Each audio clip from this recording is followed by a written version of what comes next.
Our 11th anniversary is coming up, and my wife Jenny and I were looking forward to celebrating this coming Saturday. Being business partners and constantly on the road together can really create tension in a relationship, and I felt like we had been drifting apart lately.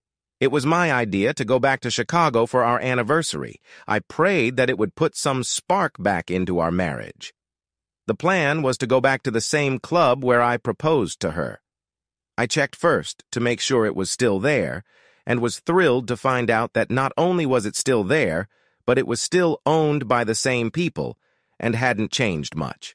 I told Jenny that I wanted to take her there for dinner and dancing. She readily accepted my invitation with the enthusiasm of a little girl at Christmas. It was as if we were reliving that special night over 10 years ago. It didn't seem like so many years had passed. In those days, I grabbed any job I could and had to save up for 3 months for that night. Dad had given me money for the ring, but I didn't have the courage to ask him for more, so I was saving. I wanted everything to be perfect. After dinner and a few romantic dances, I escorted Jenny to the back terrace that overlooked the Chicago River. The bright city lights twinkled and danced on the surface of the water, stubbornly refusing to be taken in as the current tried to drive them into Lake Michigan. I couldn't have dreamed of a more beautiful night as I dropped to one knee and asked her to spend the rest of her life with me. Not a day has passed since then that I have regretted that night. While Jenny was still getting ready, I slipped out of the house and ran to the local flower store for a bouquet of flowers. When I returned, I went to the door and knocked, just as I had so many years ago. She was pleasantly surprised and invited me in with a wide smile. Of course, being a woman, she still had to fancy herself up, but 15 minutes later we were off like old times. My source was right. The place hadn't changed. It was almost like going back in time as the maitre d' escorted us to our table. Over our meal, we talked about how good it was to be back in Chicago. We both grew up here, went to school here, dated here, and got married here. But because of our business, we've been traveling a lot, and this was our first time back in many years. After dinner, we moved into the living room and sat at a table near the dance floor. They used to have live bands, but now they had a DJ playing a variety of tunes from big band to the latest rock and roll. I waited for him to play something slow and romantic, and then asked Jenny to dance. I held her in my arms as we glided across the floor, her head resting comfortably on my shoulder. We didn't leave the dance floor for the next hour, but eventually we both needed a break. We were back at the table after only a couple minutes when a man approached us. He had that rough, pleasant appearance that women like, and his well-built physique was obvious even through his clothes. "Jenny? Jenny Johnson?" he asked, obviously knowing her even before she was married. Jenny looked up at him. Dennis Blake, yes, that's Jenny, but it's not Johnson anymore." "Oh my God," she said, standing up and hugging him tightly. "It's been so many years, how are you doing?" She blurted out loud enough for some of the people at the other tables around us to hear. I noticed a woman at one table straining her eardrums in hopes of gathering some gossip for her treasure chest. "Well, I think the last time I saw you was about a year after we graduated high school," he replied as they hugged again. For a moment I thought she almost seemed oblivious to my presence. "Oh, I'm so sorry," Jenny said, looking at me and still excited. "This is my husband, Walt." I started to rise from my chair and held out my hand, but all he did was look in my direction with a slight nod of his head before looking at my beautiful wife again. "Do you mind if I join you?" he asked Jenny, already starting to sit down. "No, not at all. We have so much to talk about," she told him without even looking in my direction. To say I looked a little offended would be an understatement, especially when they both monopolized the conversation. He told her that he had left the state shortly after the last time they saw each other, and only occasionally came back for business. He said that since he was leaving in the morning, fate must have beckoned him to stop in for a beer before heading back to the motel. He saw her on the dance floor, but in the dim light he wasn't sure it was her, so he waited until we were seated, and he was sure before approaching. I tried to appear understanding and acted satisfied, leaning back in my chair quietly and listening to them both talk about old times.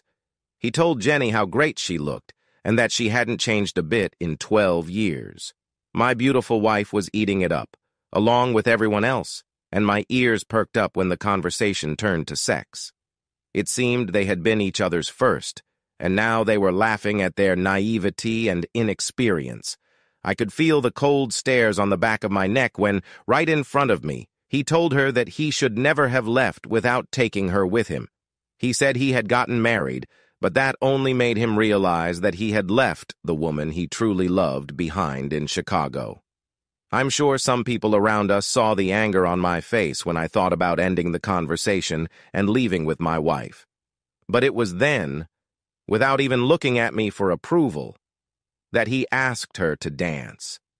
She acted like I wasn't even there when she held out her hand for him to take and accept. I'm sure it wasn't hard to see that I was seething with anger as they both walked out onto the floor. A couple at a nearby table commented on their behavior. Despite all the reminiscing and laughing they were doing, neither Dennis nor my wife were very calm in their conversation. I watched as he took her in his arms and began to lead her in a slow dance. At first, the distance between their bodies was very decent, but as time went on, it got smaller and smaller. I sat there sipping my beer and twiddling my thumbs as they continued to dance from one slow song to the next. I could hear more whispers from the surrounding tables. I sensed it was time. I walked over to them and patted dear Dennis on the shoulder. "May I step in and dance with my wife?" I said rather sarcastically. Neither he nor my wife looked very pleased when I took his seat. "Hi, remember me, your husband?" I asked sharply. "What's going on? Why are you letting this guy monopolize our time together on our anniversary?" I didn't speak particularly loudly, but I wasn't whispering either. I knew some of the people dancing around us could hear me. "Oh, honey, I'm sorry," she apologized. "It's just so nice to see Dennis again. I'm sure you heard. He was the guy who got my cherry," she said with a smile and a giggle. "Yes, I heard. I think everyone knows by now. If they didn't hear the conversation, they can tell by the way you act. I think he's trying to relive that night. His intentions are dishonest, Jenny. I want you to put an end to this." "Walt, come on, don't be like that. He's just an old friend I haven't seen in years. Please don't ruin this evening for me," she begged. "Well, he definitely ruined it for me," I told her. "Oh, honey, I'm so sorry, but I'll make it up to you, I promise," she said. At that moment, the song ended, and I felt someone pat me on the shoulder. "That son of a bitch is already back." "Come on, buddy. We haven't seen each other in 12 years. Be a good guy and give us some time to catch up," he said loud enough to be heard by those around him. I saw a woman with her mouth open in disbelief at the asshole's brazen behavior. The wife looked me in the eye. "Please, honey, it's been so long since we've seen each other and he'll be gone in the morning." I saw the look of disgust on one guy's face and knew he thought I was a wuss when I relented and returned Jenny to her former lover. I could feel the looks of the other people in the room watching me as I snuck back to our table and ordered another beer. You'd think they'd probably go back to the table when the DJ started a set of fast songs, but no. They continued to laugh and flirt with each other while Jenny shook her ass, apparently completely unconcerned about the growing number of people who were learning about my increasingly dire situation. When the next slow song came on, Jenny put her arms around Dennis's neck and, closing her eyes, rested her head on his chest. His hands went straight down to her buttocks. Some of the couples dancing around them looked at me, probably wondering why I was letting this go on. That was it. I didn't mumble to myself anymore, but just as I started to rise from my seat, the song ended, and Dennis headed towards the men's room. Jenny came back to the table. "Ugh," she said, a little embarrassed. "These fast songs are wearing me out." "Yeah, I could tell. You were hanging on to your hero. It was embarrassing. Are you ready to go home?" I asked caustically. She had a strange look in her eyes as she sat down. Honey, you know I love you, don't you? Everyone around us could see that I didn't like the way the conversation had started. I hope so, because I love you, I assured her. I know, darling, and I pray you love me enough to understand what I'm about to say. Darling, when Dennis comes out of the men's room, he and I will leave together. He will drop me off tomorrow morning on his way to the airport. No one could believe what they were hearing. She wasn't even being secretive. I looked around at some of the surrounding tables and realized that everyone was now tuned in to our family problems. The hell it would be, I roared. Hell, everyone knew everything anyway. I didn't care. I wanted them all to hear me. We're leaving now. No, Walt, we're not. Please, honey, I need to do this. It's just for one night. Please try to understand. Understand? You mean understand that you want to break our wedding vows on a night like this, on our anniversary. Understand that you humiliated me in front of everyone in this place, and now you want to fuck another man on top of it? That's ridiculous, no. At that moment, big old Dennis returned, stood behind Jenny, and put his hands on her shoulders. Are you ready, darling? He said, looking at me with the grin of a conquering hero, ready to enjoy the spoils of his victory. Jenny took his hand. I'm sorry, Walt, please try to understand, she said, standing up. Tears came to her eyes. Please, Jenny, I'm begging you, please don't do this, I said, like a beaten puppy. I'm so sorry, she said. I heard some of the people around us gasp in shock as Jenny turned to walk away with her heart boyfriend. Great, I shouted, knocking over my chair and standing up abruptly. Then give me your rings back. What? She asked, looking back at me. You heard me? If you're going to sleep with another man, I don't think I can stop you, but I'll be damned if you're going to break our wedding vows by wearing the rings I gave you at the altar. Come on, Dennis intervened. If he acts like a jerk, give them to him and you'll get them back in the morning. Okay, she said, taking them off her finger. You just make sure you put them in a safe place, honey, she called out, holding out the rings to me. I clasped them in my fingers and raised my hand above my head. How much am I being offered for this beautiful set of wedding and engagement rings? I bellowed to the crowd. $500! I heard someone yell from behind me. Walt, what are you doing? Jenny shouted. Well, it obviously means nothing to you. Maybe someone else can use them, someone who really knows what marriage is all about. Don't worry, I'll give you half of what I get for them in the divorce. I grinned. I thought I saw tears in her eyes, but it was hard to tell in the dimly lit club. Come on, Jenny, Dennis called out, pulling her by the arm. He's just bluffing. He's not going to ruin your marriage over one night. She seemed reluctant, but turned and walked away with a heavy load. 600, I heard as they walked out the door. A little over 2 hours later, I slipped a key card into the slot of room 228 of the Arlington Hills Days Inn. I opened the door and looked up to see a female figure dozing on the bed, her beautiful breasts encased in a tiny purple lace bra rising and falling in a gentle rhythm. It took my breath away the first time I saw her, and she still did.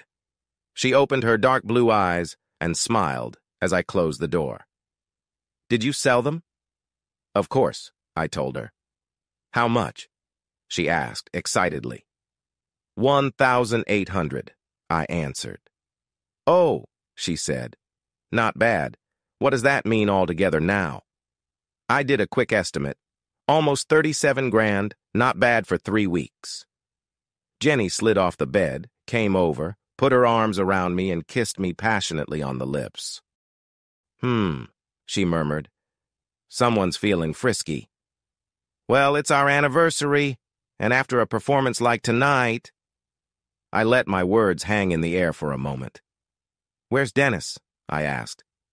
Every time we do this, he gets better and better.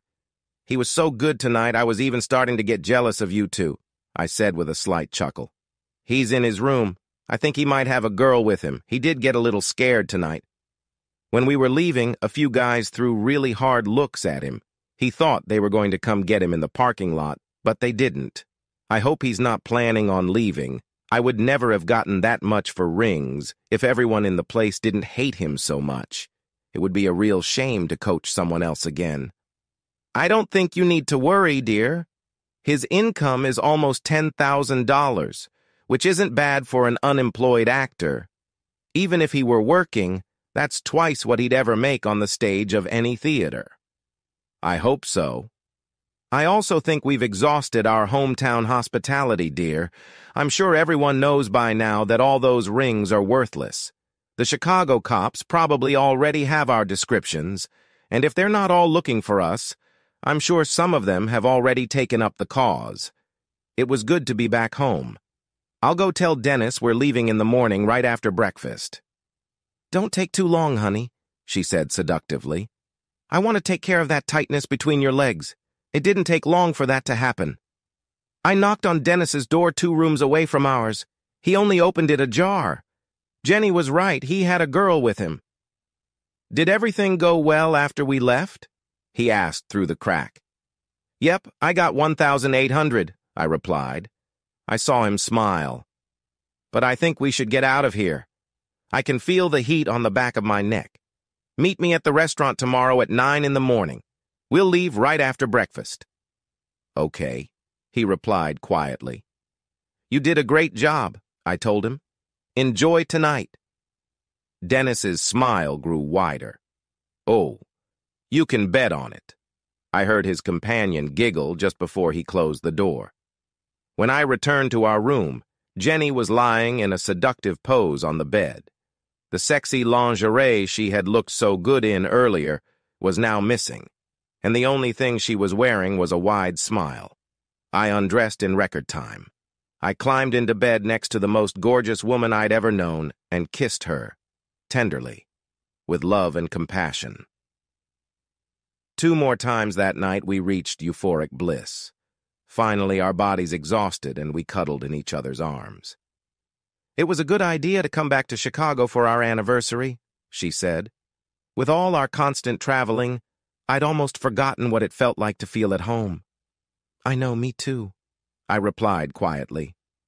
Honestly, I thought all the moving around was starting to put a strain on our marriage, and I hoped Chicago would help restore some of the original magic we both felt when we lived here.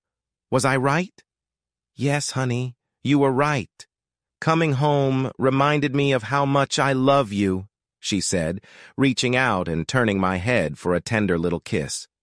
Honey, just before you and Dennis left, I thought I saw real tears in your eyes.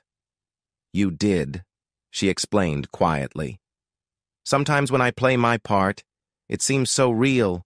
Tonight I thought about what would have happened if we had really broken up. It frightened me, and I started to cry. That will never happen, my dear. We were born to be together. She smiled and looked lovingly into my eyes. So, my wonderful husband, where is our next Port-Olette? I smiled. I had a truly loving wife. I thought about the Dakotas. With all this shale oil and these single guys with nothing to spend their money on, I think we could make enough to retire on, I joked.